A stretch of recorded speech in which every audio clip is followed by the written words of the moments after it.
Raise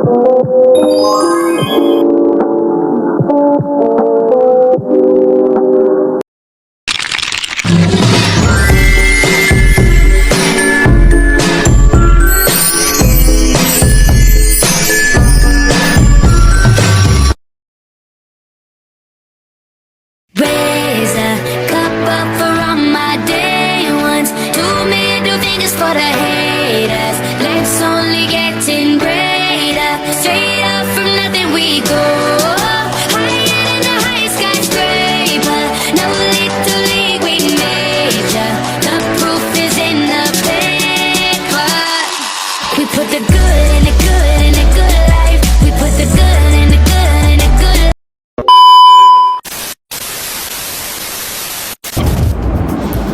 Hai, nama saya Siti Umar Bakis binti Muhammad, nombor menteri 04 DPM 22F2075. Nama saya Wan Nur Najwa binti Wan Razmandi, nombor menteri saya 04 DPM 22F2034. Nama saya Aisyah Hana binti Abdul Rashid, nombor menteri 04 DPM 22F010. Nama saya Wanishan Sabila binti Wan Muhammad, nombor menteri 04 DPM 22F1048.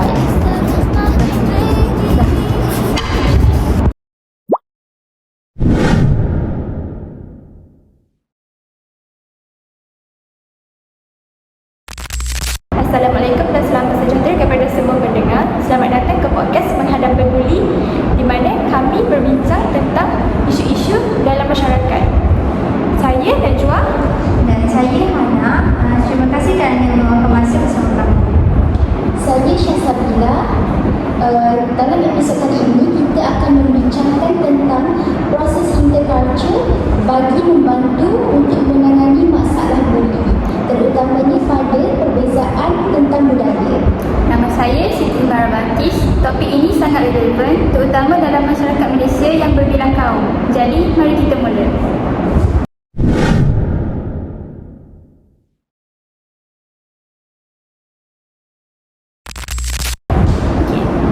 Jadi, mari kita mula dengan asasnya.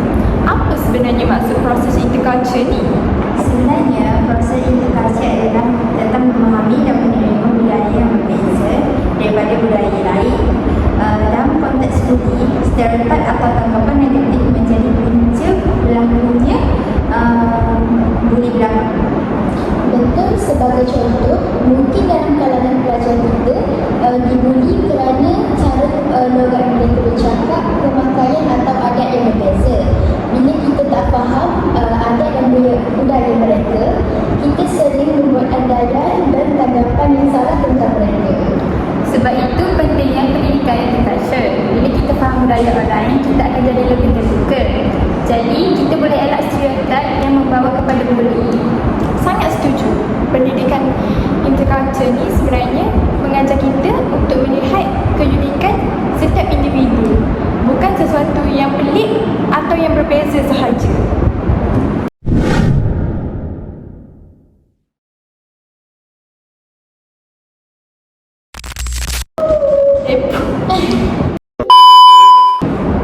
Cuba.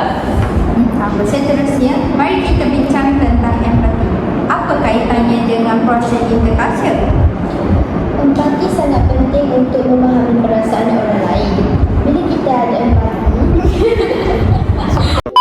empati sangat penting untuk memahami perasaan orang lain. Bila kita ada empati, kita lebih cenderung untuk memahami perasaan orang dan menghormati orang lain, bagi menghindari diri daripada perbuatan negatif, termasuklah bullying. Satu cara bagus untuk menanam empati ialah melalui perkongsian cerita. Bila kita dengar pengalaman orang lain, kita akan dapat tahu pengalaman mereka dan mengurangkan prasangka kita terhadap mereka. Saya ada contoh. Saya pernah dengar satu kisah pelajar dari luar negara yang berasa terfikir sebab budaya dan cara dia berpakaian berbeza. Bila dia berkongsi cerita itu dalam kelas, ramai rakan-rakannya sedar yang dia sebenarnya mengalami kesukaran untuk menyesuaikan diri dia. Selepas tu, ramai yang lebih mesra dengan dia. Ya, bila kita faham cara orang lain, kita lebih bersikap terbuka dan menghindari sikap negatif macam bullying. Ini betul-betul menunjukkan kepentingan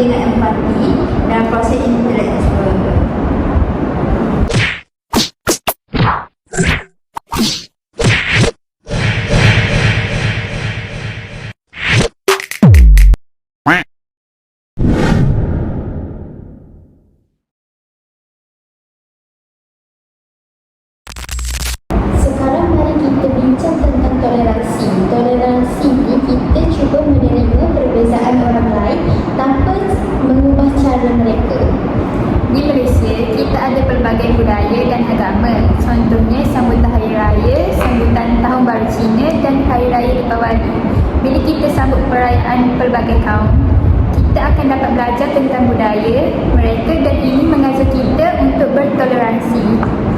Toleransi ni penting dalam mengelakkan bully sebab bila kita hormat perbezaan, kita tak akan anggap orang lain kurang baik hanya kerana mereka berbeza daripada kita. Ya, toleransi ini sebenarnya menjadi suasana masyarakat lebih harmoni, kurang sikap menghakimi, dapat membantu mengurangkan sikap membuli dalam kalangan masyarakat.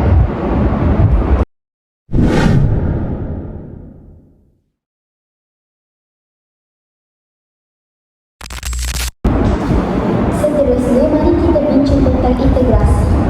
Apabila kita melalui proses intelektual yang baik, integrasi Seterusnya, mari kita bincang tentang integrasi.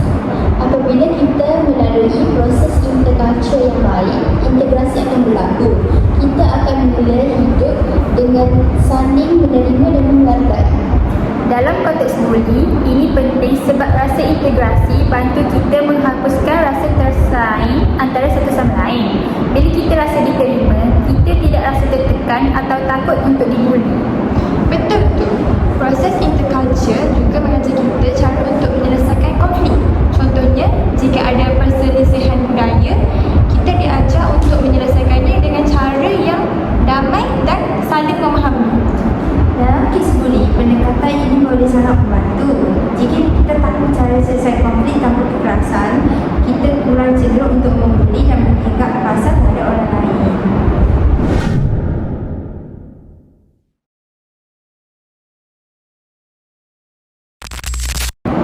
Jadi, kesimpulannya, proses interculture ini memainkan peranan yang besar bagi mengatasi masalah bully, terutamanya disebabkan oleh perbezaan budaya. Ya, dengan memahami, menanam empati, bertoleransi dan mengintegrasikan budaya, kita boleh mengelakkan sikap negatif seperti membuli dan membina masyarakat yang lebih harmonis. Saya rasa apa yang paling penting di sini ialah untuk kita sentiasa bersikap terbuka dan berusaha memahami orang lain tanpa mengira latar belakang budaya mereka. Betul tu. Jadi, kepada semua pendengar, marilah kita bersama-sama mengamalkan proses interculture dalam kehidupan seharian. Dengan cara ini, kita boleh membawa komuniti yang saling menghormati dan bebas daripada sikap bully. Terima kasih kerana mendengar podcast hari ini iaitu menghadapi bully hari ini. Saya Syahsabila.